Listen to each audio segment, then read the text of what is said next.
vamos lá. Então, a gente está aqui com o doutor Victor Gustavo Marques, advogado previdenciário. Já esteve com a gente aqui em outra live, né, doutor? Sim, Bom que você está aqui de volta. Legal. A gente falou sobre benefícios por incapacidade, né? Os 3 pilares dos benefícios por incapacidade. Exato. Hoje a gente vai aqui também, de certa forma, sobre benefícios por incapacidade, mas com um tema mais concentrado em doença ocupacional. Uhum. De certa forma, é uma continuidade do assunto, tem muita relação e tem muita oportunidade aí na parte de doença ocupacional, tem bastante desafio para os advogados, né? Acho que talvez você vai trazer um pouquinho aqui para a gente. Eu preparei aqui para quem está nos assistindo, eu preparei aqui um passo a passo muito prático para você utilizar no teu escritório, na tua advocacia, para reconhecer a doença ocupacional.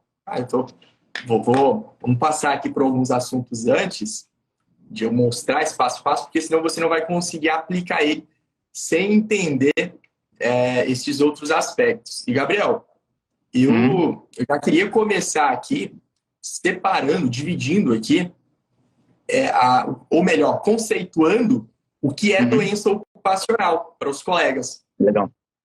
A doença ocupacional ela é dividida em 2 partes. A doença do trabalho e a doença profissional.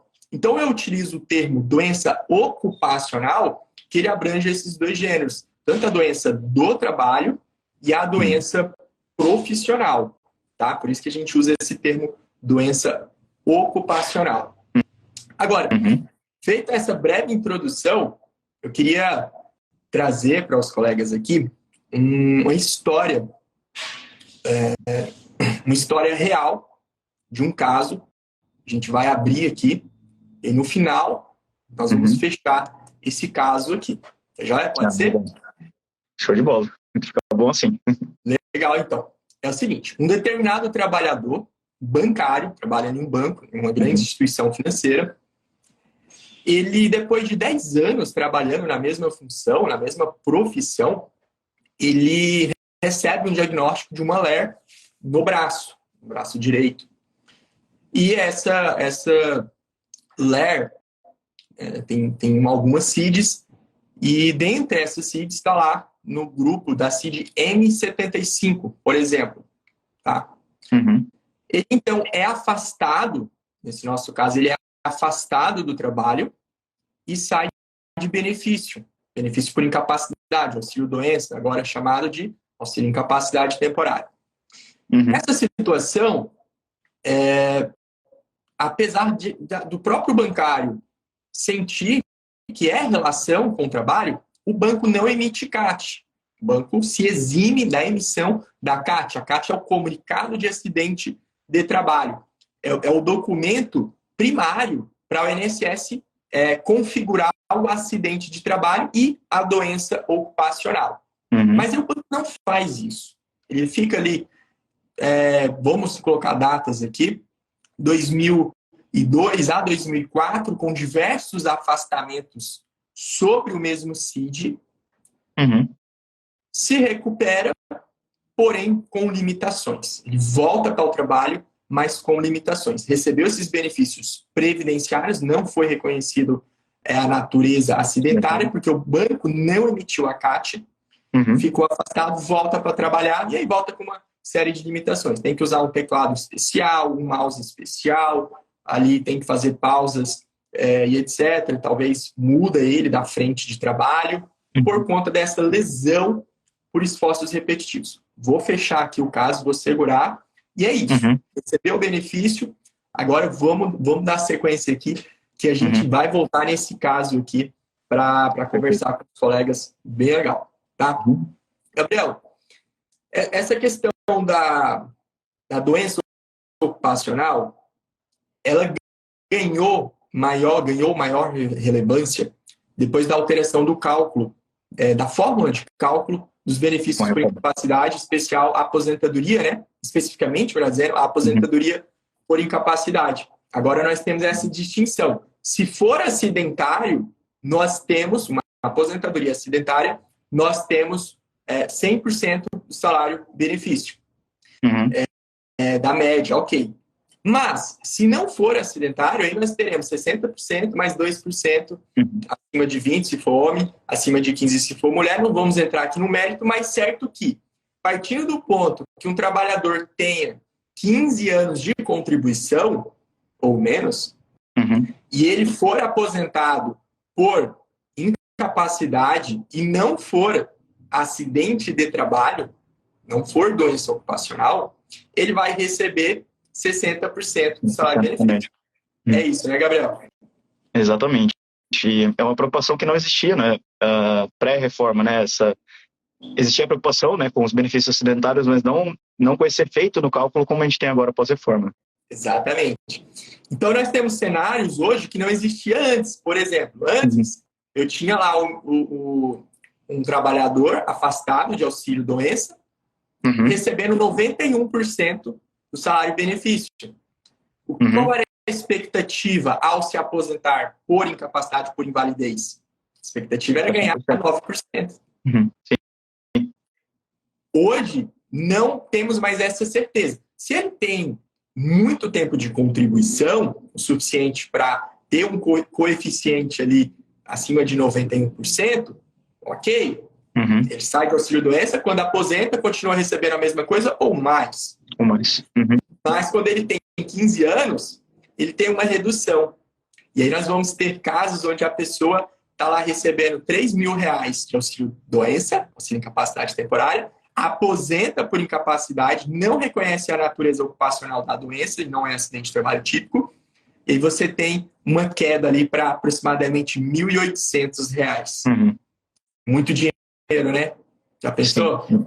E um cenário que está acontecendo bastante pós-reforma, né? Muita gente passando por esse tipo de situação, de ter a redução assim, e surpreendido, né? Porque muitas pessoas não ouviram falar da reforma, ouviram falar dessa alteração de cálculo, mas o cidadão mesmo, ele vai sentir isso na hora que houver essa conversão, né, do benefício do auxílio-doença para, né, do auxílio de incapacidade temporária para aposentadoria por incapacidade permanente.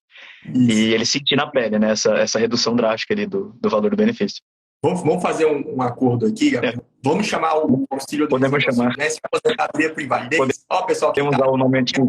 Foi acordado entre as partes aqui que nós vamos chamar o auxílio-doença de auxílio-doença, a gente não vai adotar a nomenclatura nova, não. Olha, é mais rápido para falar, né? Fica mais rápido.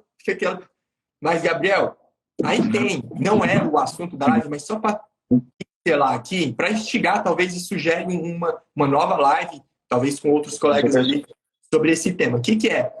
A inconstitucionalidade da nova regra de cálculo. Porque aí tem essa saída. Inclusive, a TNU afetou o tema em 318, não me engano, e isso vai parar no STF. Isso vai parar no STF. O STF é quem vai dizer, ao final, se é ou não constitucional essa nova regra de cálculo. Eu fiz um levantamento das teses aqui para alegar inconstitucionalidade, e eu tenho a do retrocesso social, porque eu estou reduzindo um direito social, um direito fundamental. Eu tenho a tese da vedação de benefícios diferentes para pessoas com deficiência. Aí eu vou lá no Estatuto da Pessoa com Deficiência, que foi recebido com status de emenda condicional, tem todo E tenho ainda um terceiro argumento, que é o tratamento desigual a situações iguais. Então, aquele exemplo que as pessoas usam, que está sendo utilizado, que um está indo trabalhar e o outro está indo viajar. Os dois trabalham na mesma empresa, têm o mesmo tempo de serviço, etc, etc. E nesse acidente, os dois têm a mesma lesão.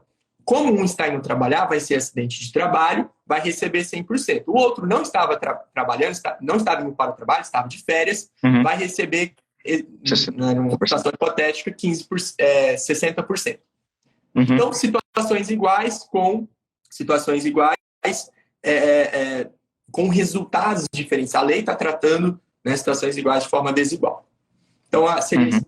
Bom, não quero aqui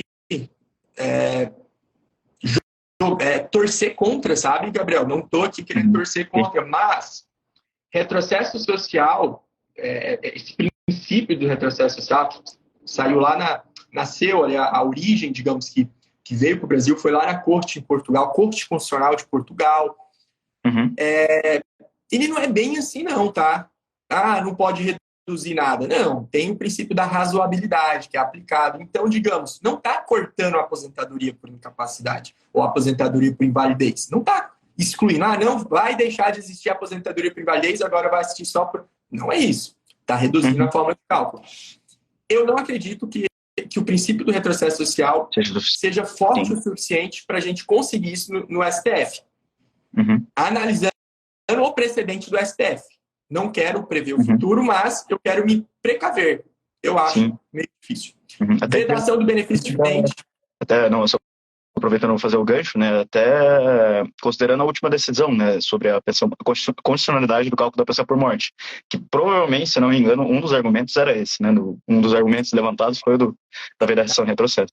Nós temos, então, pensão por morte na ADI, foi julgada agora. Retrocesso social foi ventilado lá e não passou. Compraram um único déficit previdenciário, né? Ok. Aí tem outra, que é a vedação do benefício diferente, porque o Estatuto da Pessoa com Deficiência, ele veda benefícios diferentes para pessoas com deficiência. Então, eu não posso ter duas pessoas na condição de deficiente com benefícios distintos, que é o caso. Né? Se os dois são aposentados por incapacidade, os dois estão ali enquadrados na condição de pessoa com deficiência, só que uma pessoa com deficiência, recebe um valor maior do que a outra. Esse argumento, sabe onde é que ele foi analisado pelo STF? Na extensão da majoração dos 25%. Então, aposentado por invalidez tem direito à majoração de 25%, queriam levar isso para aposentadoria por idade. TNU julgou favorável a tese, mas o STF derrubou. E foi justamente essa tese que foi levantada lá, que passou na TNU. Então, eu tenho um precedente para essa tese também, que infelizmente não é favorável. Aí essa questão da isonomia, eu não consegui concluir minhas pesquisas ainda sobre o que o STF tem sobre isso daí, tá? Se algum colega que estiver nos assistindo tiver alguma contribuição, deixe nos comentários, mas eu, particularmente, penso que o fator screening ali acidente de trabalho, ele tem ali na Constituição uma proteção maior. Quando se fala acidente de trabalho, ele tem uma proteção maior, sabe? Isso de outras constituições. Quando o nosso seguro por acidente de trabalho existia na Constituição, quando não existia seguro contra acidente que não fosse acidente de trabalho. No caso, se eu sofresse um acidente não relacionado ao trabalho, a empresa não era obrigada a ter um seguro, mas era obrigada a ter um seguro contra acidente de trabalho. Então, há uma proteção maior. Mas tudo bem, não vamos aqui. Eu queria só tocar nesse assunto, porque agora, se eu tenho um cenário onde a constitucionalidade parece que vai acontecer, que vai ser rejeitado a tese da inconstitucionalidade, então reconhecer a natureza acidentária da aposentadoria por invalidez é questão de vida ou morte, né? Questão aí crucial. E pode ser que muitos colegas que estejam apostando demais, às vezes, na tese da inconstitucionalidade e está lá com um caso concreto que está evidente ali a possibilidade de trabalhar a questão acidentária e pode ficar em segundo plano, o colega pode acabar deixando passar. Então, acho que realmente é legal chamar a atenção a esse ponto, né? Como talvez o recurso que a gente tenha realmente para tirar uma aposentadoria ali de 60% para levar 100% do salário de benefício. Acho que esse é o caminho que a gente tem que construir. Exatamente. Quando chega uma CAT, lá, o benefício chega uma CAT, um acidente típico ali, nós não temos dúvidas que é um acidente de trabalho. Show, ok, vamos embora. O problema está quando eu tenho as doenças ocupacionais.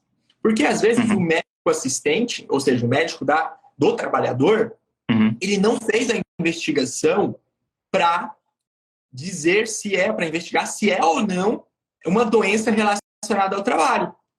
Normal fazer, não é normal acontecer. O médico assistente, em especial aqueles que são atendidos pelo SUS. Não deveria ser assim, mas na prática, infelizmente, é. Então, o advogado, ele é uma pessoa ali que faz benefícios por incapacidade, que tem o conhecimento de fazer uma investigação do ponto de vista jurídico da coisa. Ele não vai fazer uma investigação médica. Ele vai fazer uma investigação jurídica, que eu vou ensinar aqui como é que faz. Legal. Tá? Bom, vamos só separar, então, aqui o que é doença do trabalho e doença profissional bem rapidinho. Eu falei que doença ocupacional é composto por esses dois tipos de doença. Doença do trabalho e profissional. A doutrina, eu já encontrei doutrina que fala que não faz diferença uma nem a outra. Já encontrei doutrinas mais fortes no sentido de que sim tem a diferença.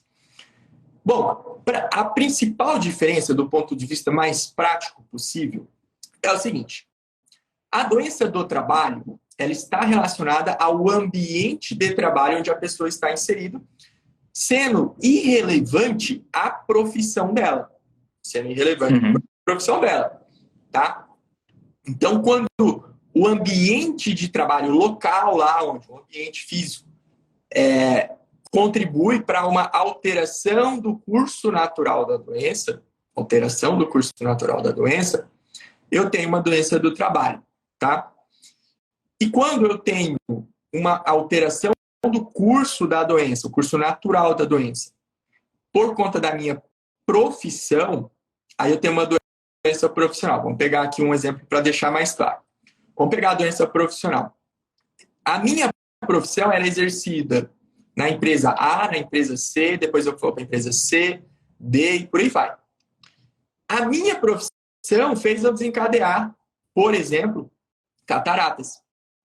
Soldador, trabalhou na empresa A, trabalhou depois na empresa B, sempre com solda. E a solda é um agente nocivo que causa cataratas. Chega ao final ali de 10 anos, ele desenvolve esse problema, acometido com esse problema. Não foi a empresa A ou a empresa C especificamente, porque não deu tempo dele ficar tanto tempo assim na mesma empresa. Porém, a profissão dele de soldador causou isso. Então, nós temos uma doença profissional, certo? Agora, eu posso ter uma doença do trabalho, uma situação aqui, pode ser na mesma empresa, eu trabalhei 10 anos na mesma empresa como soldador, e aquele ambiente ali me causou, vou ter também uma doença profissional, e uma doença profissional. Agora, vamos imaginar que eu sou segurança. Eu sou segurança. E eu trabalho 10 anos numa empresa onde meu ambiente de trabalho é ar-condicionado, sem ruído, tranquilo. Saio dessa empresa e vou trabalhar em uma casa noturna, segurança, à noite.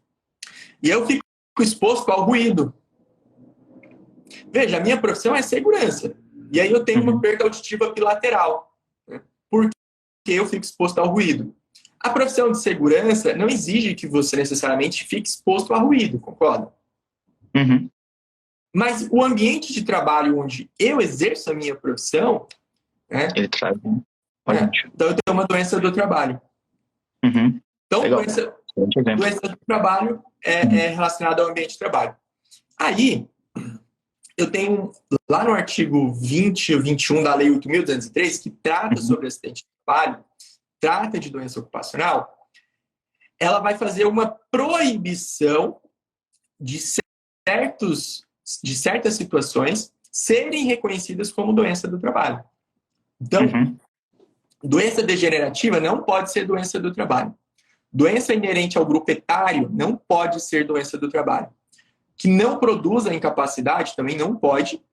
E as adquiridas por segurado em ambiente de região em que ela se desenvolva, malária, aquelas doenças por região ali. Salvo se provar, né, a efetiva exposição.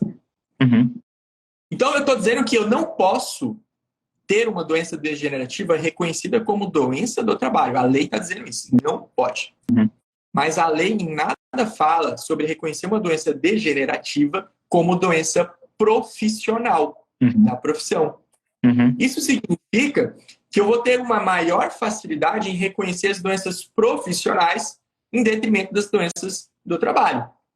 Então, eu, advogado, eu vou procurar primeiro, eu vou investigar primeiro se é uma doença profissional ou não. Né? Beleza, Gabriel. Será que alguém mandou alguma pergunta até agora? Como é que tá aí? Eu já vou entrar. Não, mas eu vou fazer a pergunta que eu acho que vai te dar a ponte para o próximo tópico. Você comentou então para a gente, né, sobre a doença ocupacional, para a gente fazer uma análise jurídica dela, né? Então, como a gente acha de uma forma jurídica, a gente acha essa correlação, essa causalidade entre a profissão exercida, né, e possíveis doenças, então, ocupacionais. Qual que é a dica aí, Excelente, pessoal? excelente, excelente. Tem uma pergunta aqui agora. Você quer seguir ou... Faz ela aí, lê para mim aqui, Deixa eu ver. que aí eu já salvo ela. Esse aqui é um pouco mais... O G. Murilo perguntou: se a agiotagem também causa vários traumas no praticante, tem como aposentar? Essa é um pouco mais sensível. Vamos ter que investigar qual que é o código dessa atividade, o KNAI dessa atividade. O que a gente achar aqui, pode ser que dê. O Gabriel, respondendo a sua pergunta, o NTEP, Nexo Técnico Epidemiológico, ele é ali a ferramenta mais útil para o advogado encontrar o nexo, e comprovar a doença profissional. O que é o NTEP? O NTEP, ele nasceu ali, pelo menos da forma que a gente tem hoje no anexo 2 do decreto 3048 de 99, que a gente já vai comentar melhor sobre ele, ele nasceu de uma estatística. Na verdade, é uma tese de pós-doutorado eu anotei o nome dele aqui.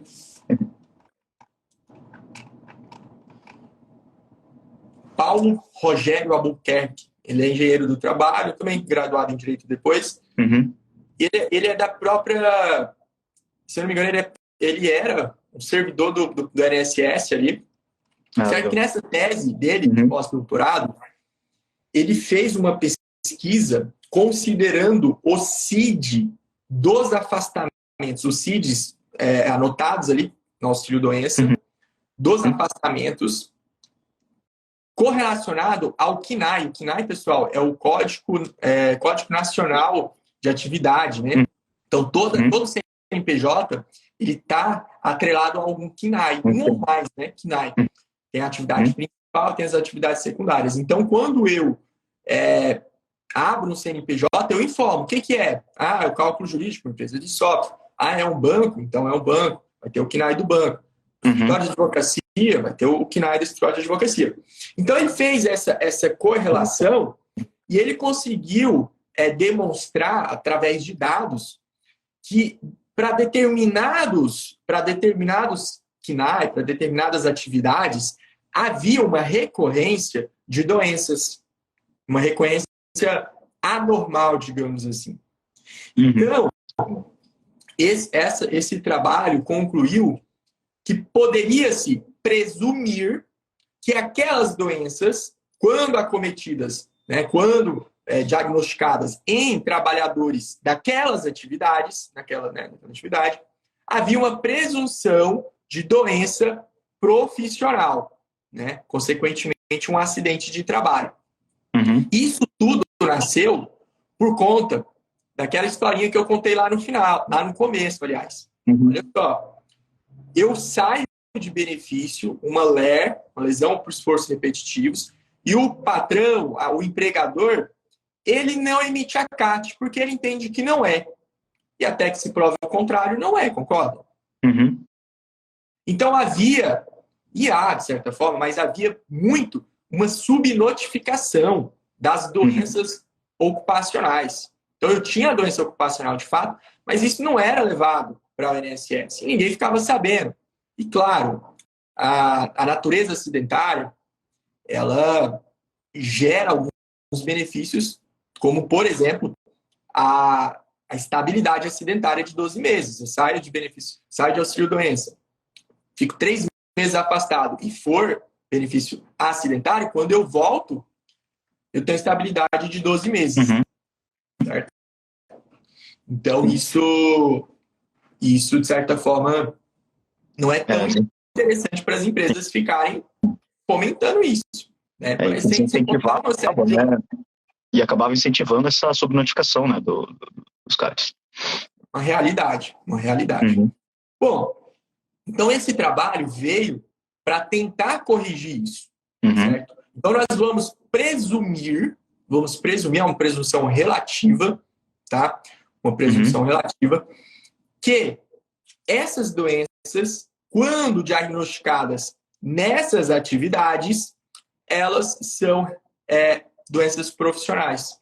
Onde está isso? Onde está a fundamentação legal? Artigo 21A da Lei 8.213 e também no Decreto 3048 de 99, deixa eu ver o artigo aqui, que é o 337, tá? Deixar salvo aí, se alguém depois assistir gravado, poder ir lá e conferir. Certo? Então, o NTEC, Nexo Tecnológico, é a ferramenta para você provar juridicamente uma doença ocupacional. Agora vem a grande questão. Como é que eu faço para encontrar? Porque vai gerar uma certa dificuldade, eu acredito, pelo menos eu tive isso no início, de você fazer essa pesquisa. Então, vamos tentar mostrar como que eu faço essa pesquisa.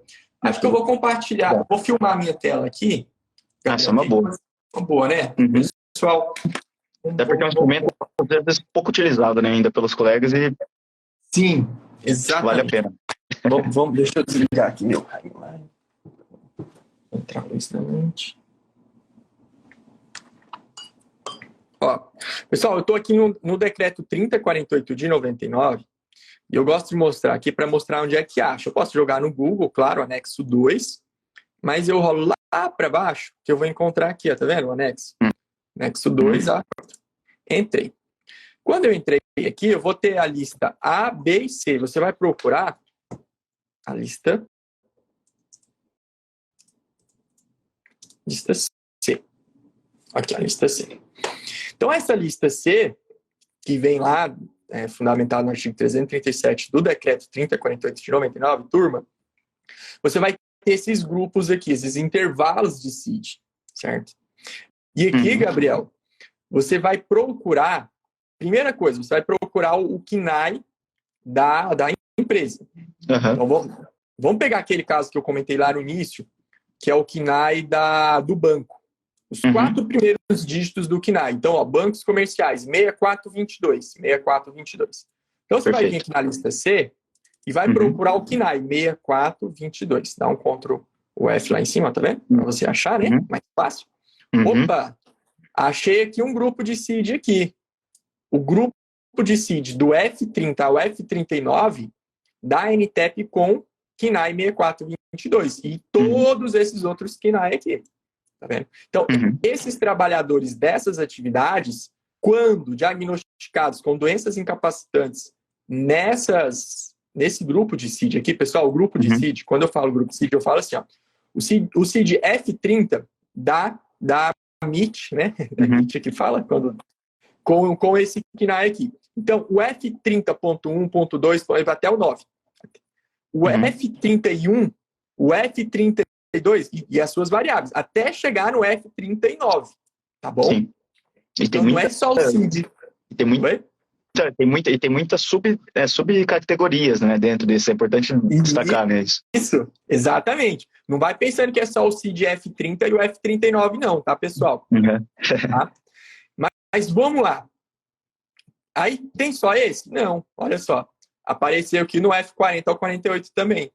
Tem mais? Você vai pesquisar. Opa, no G50, né? G50 ao 59, tem mais. Vamos ver se tem mais aqui. Opa, CID M60 ao M79. E olha o tanto de KNAI que tem aqui, Gabriel. É muita coisa. Sim. Aí acabou, né? Aqui já foi revogado, aqui acabou. Então, trabalhadores... Deixa eu voltar aqui para onde eu... Para esses trabalhadores, no caso, bancários, nós identificamos, se não me engano, 3 ou 4 grupos de CID que eu preciso fazer essa pesquisa. Tá? Eu identifiquei isso daí. Bom, então eu encontrei o NTEP do meu cliente. Estou ali, poxa, esse CID, fui lá no CNAE, encontrei. Tá, beleza. O que eu faço agora? O que eu faço agora? 6 passos, Gabriel, 6 passos aqui para você efetivar, aumentar as chances disso dar certo? Primeiro, você vai provar qual é o KNAI. A gente começa por aí. Como que eu provo? Cartão CNPJ da empresa que o meu cliente trabalha, que está vinculado. Ou se ele foi demitido, né, e o lapso temporal após a demissão não é muito, não é grande, né, eu vou usar ali do desempregado o KNAI da última empresa que ele trabalhou. Claro, se ele está há 2 anos desempregado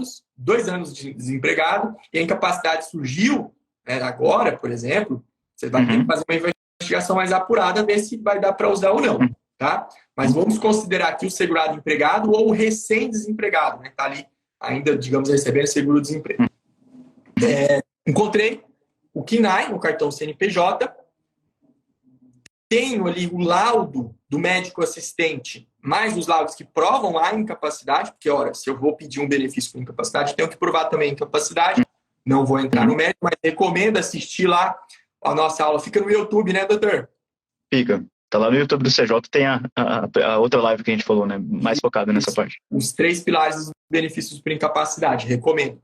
Então, pessoal, primeiro passo, provar ali o KNAI. Segundo, os laudos confirmando o CID, né, o diagnóstico, mais a prova da incapacidade, ok? Eu começo a fundamentar. Aí o terceiro passo, eu vou fundamentar no artigo 21A e no artigo 337, ok? A minha primeira fundamentação. Vou pegar o quarto passo, demonstrar em qual grupo, né, em qual intervalo de CID e aquele KNAI ali. Eu gosto de fazer, Gabriel, uma tabelinha na minha petição para reproduzir aquele quadro que a gente mostrou aí para vocês. Eu gosto de fazer a petição para ficar bem intuitivo, porque às vezes o julgador ele não sabe fazer essa pesquisa que eu mostrei. Talvez seja novo. Sim. E as ações acidentárias, pessoal, elas são de competência da Justiça Estadual. Você que já tem uma vara única aí nessas comarcas do interior da vida, você imagina. Né? Se não for vara única, numa vara especializada, fazenda pública. Mas vara de fazenda pública julga muita coisa tributária, etc, etc. E não é o forte, digamos assim, as ações acidentárias, né?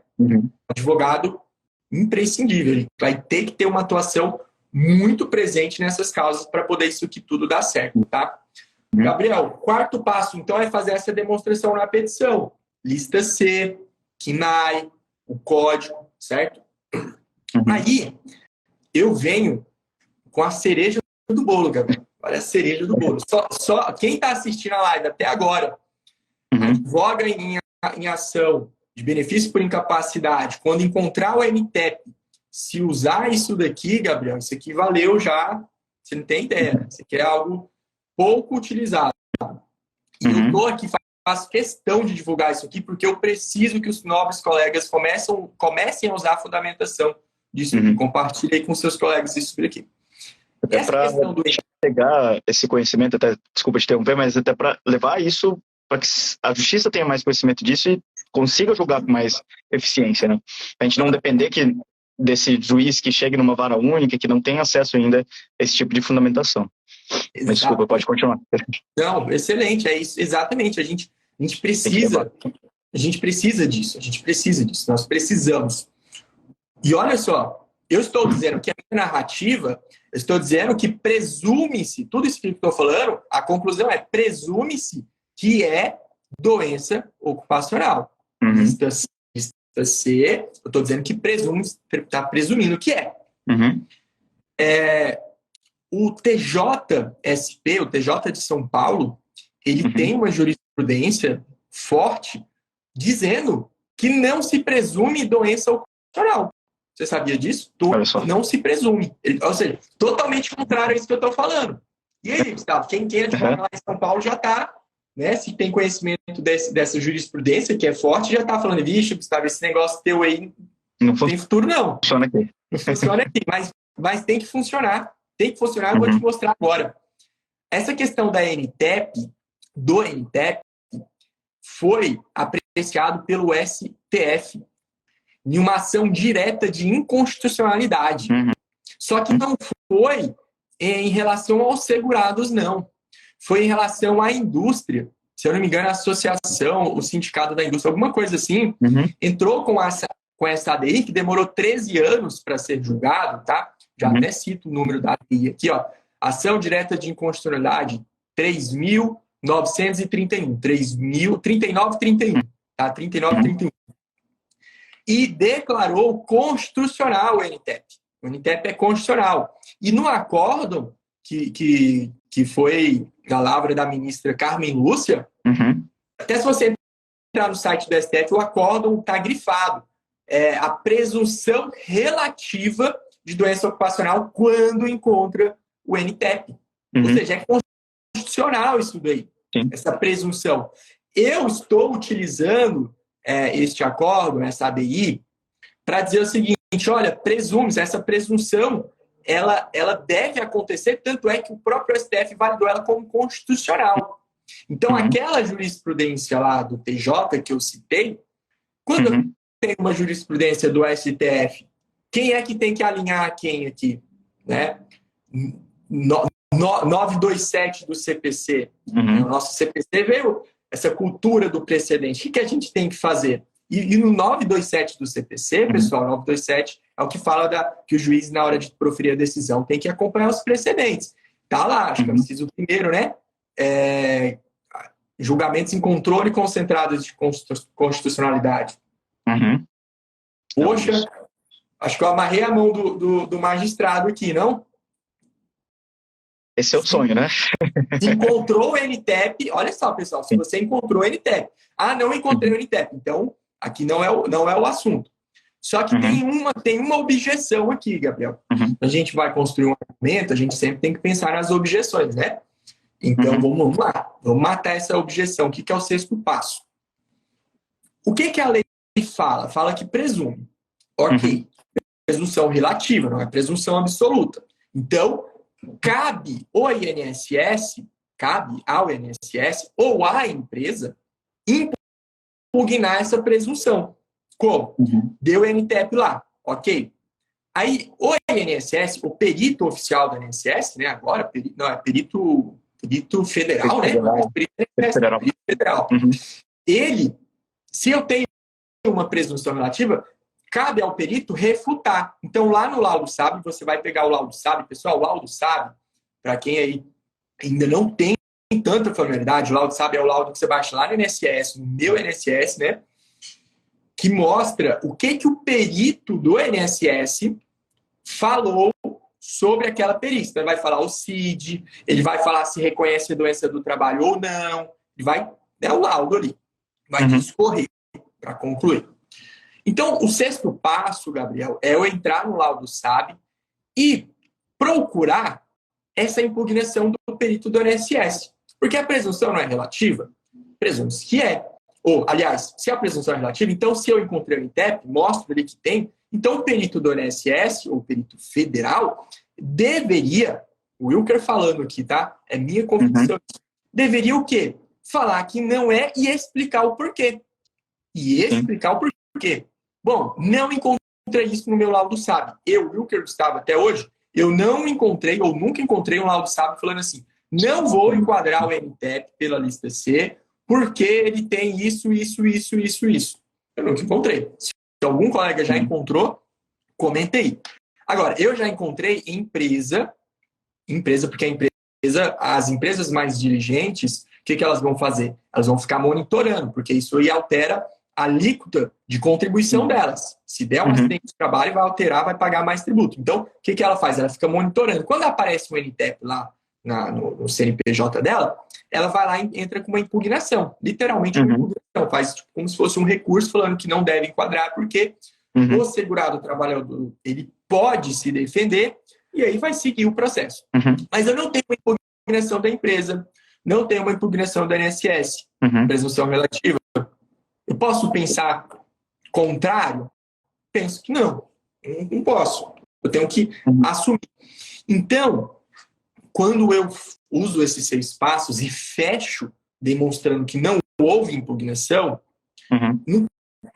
não tem para onde correr. Tem que reconhecer a doença ocupacional. Gabriel, faz sentido isso tudo que eu estou falando? Com certeza. Porque às vezes eu me empolgo aqui, né?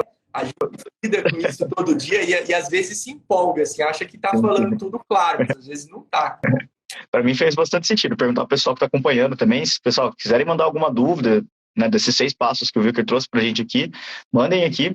Eu vi que ficou uma dúvida aqui para trás, eu já vou trazer ela na sequência, mas só comentando assim, para mim faz bastante sentido. E é uma questão de ônus de prova que a gente tem que aproveitar ali dentro da nossa estratégia processual.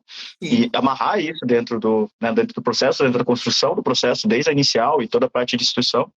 E para, eventualmente, né, quando tiver que recorrer a instâncias superiores, deixar isso bem amarradinho. Exatamente. E vou te falar, hein? Nosso maior desafio é convencer. Não seria isso o que eu quero falar. Eu quero falar o seguinte: o INSS não impugna muito isso aí, não. A AGU, né? Advocacia. Não encontro, assim, ela refutando isso. Tá? O que eu encontro são os próprios juízes não querendo aceitar, porque ele declina a competência, vai para o JEF ou vai para a Justiça Federal na vara comum. Olha que interessante. Então, o meu maior trabalho, às vezes eu tenho que ir lá despachar com o magistrado a primeira vez que eu argumentar isso. E eu, particularmente, aqui no TJ Mato Grosso, eu estou tendo reformas de decisão que reconheceu, porque o juiz aqui da nossa comarca já se habituou, a gente conseguiu, né, demonstrar e ele adquiriu essa expertise. E aí o laudo, olha que interessante, compartilhar com os colegas. Tem situações onde o laudo pericial da justiça diz assim, é relacionado ao trabalho? Não. É só.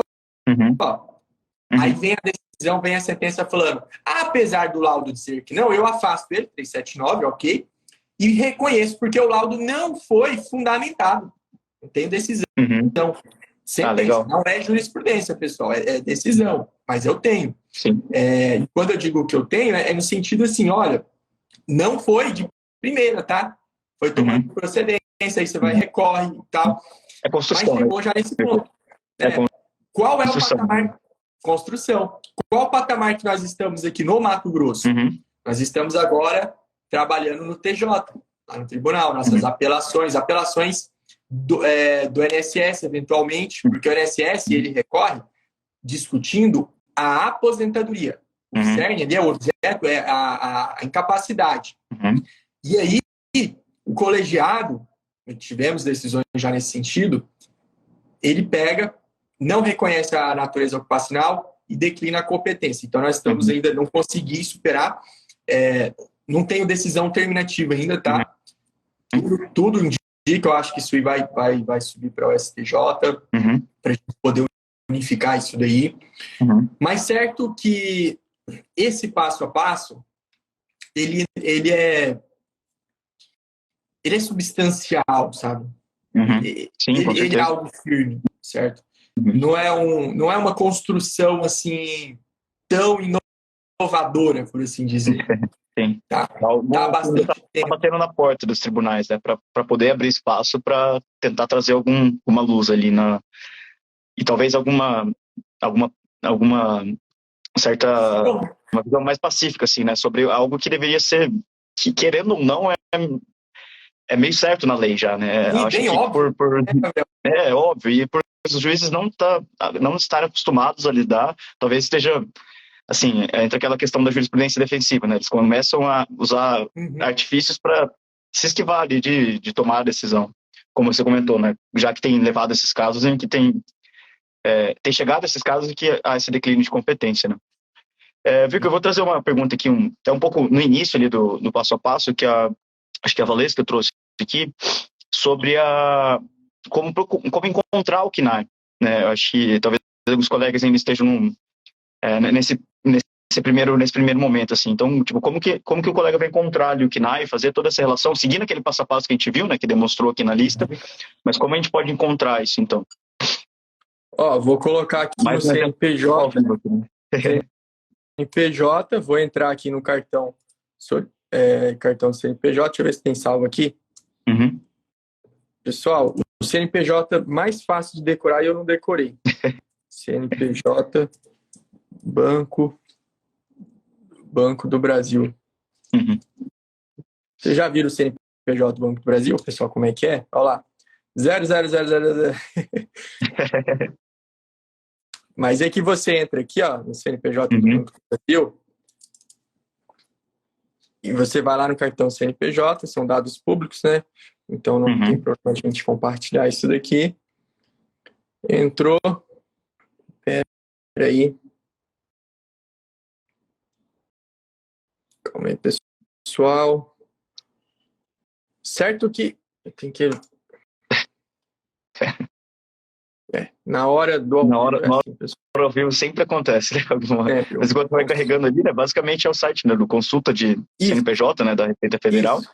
Você vai consultar e aí lá dentro do cartão CNPJ tem lá a KNAI principal.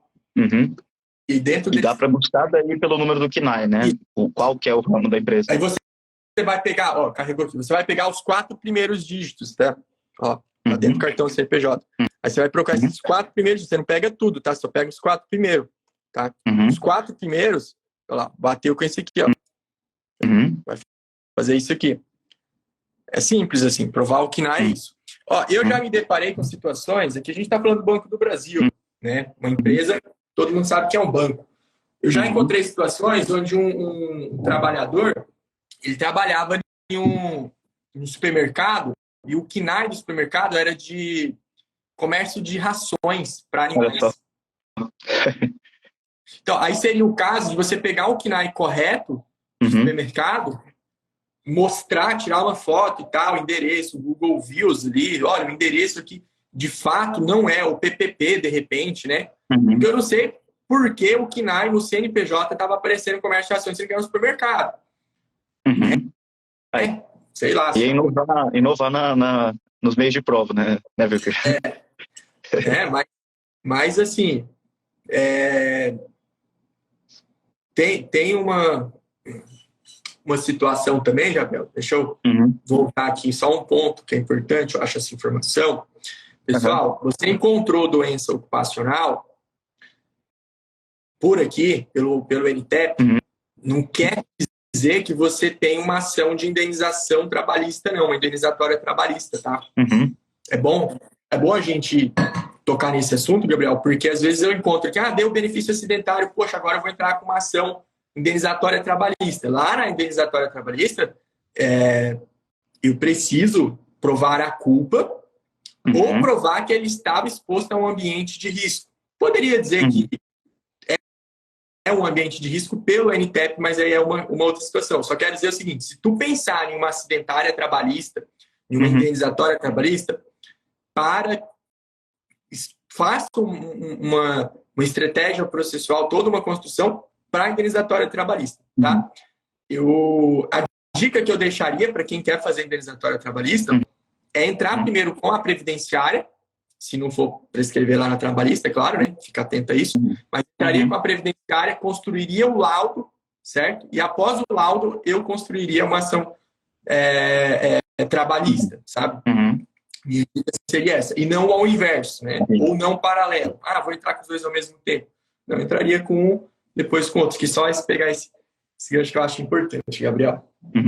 Perfeito.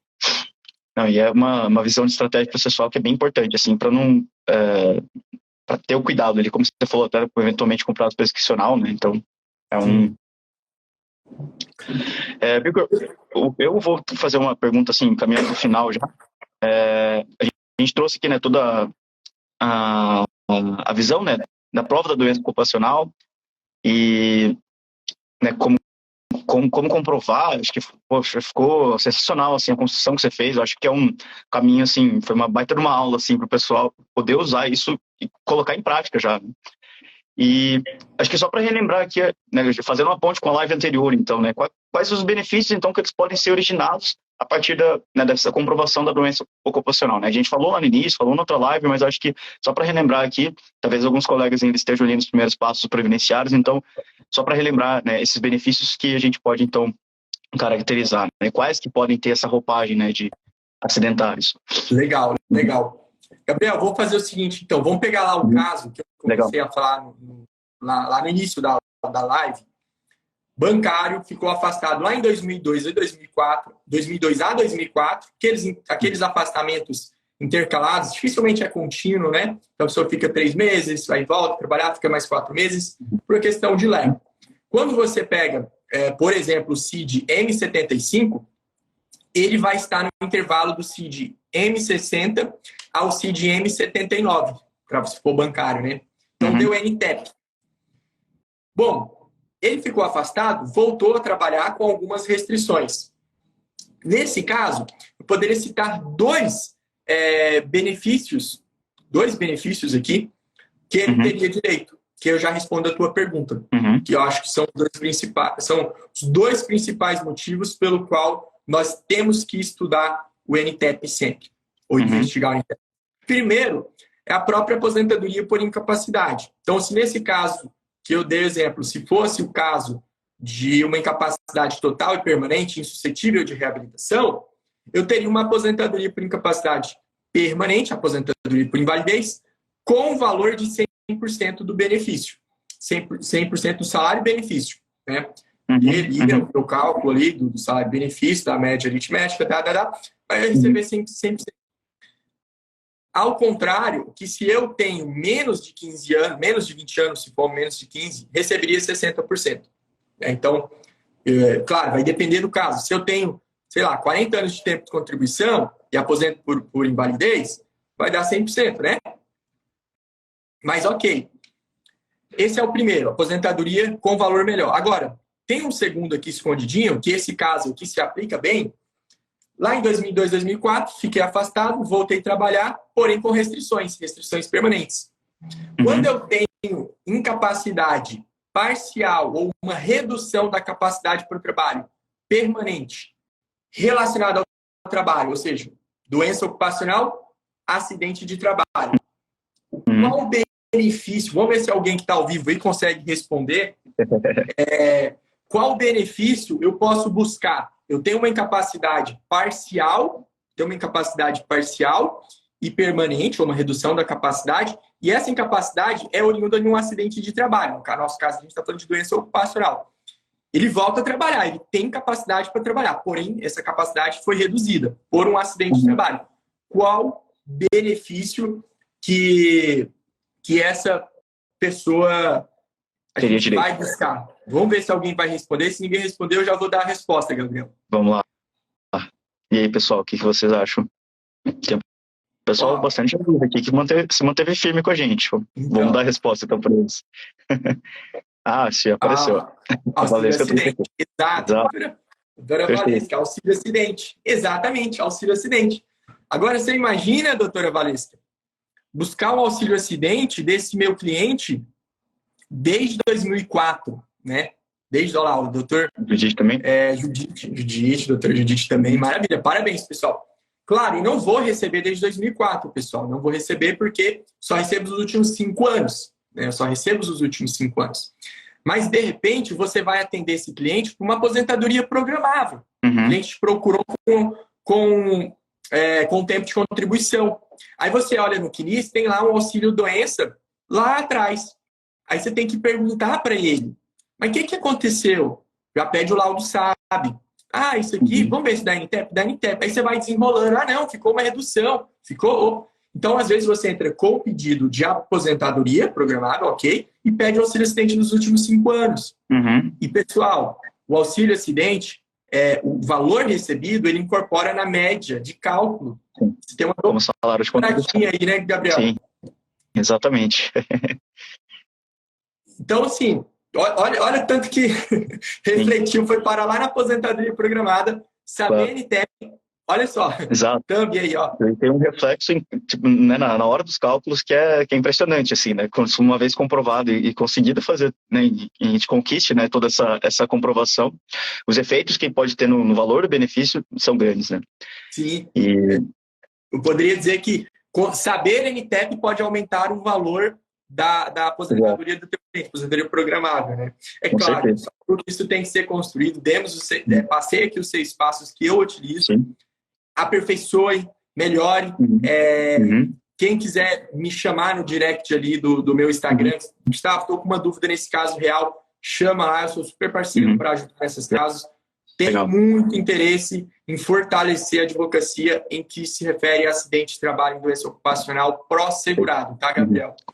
Com certeza. Obrigadão, Victor, pela sua contribuição, né, para a advocacia.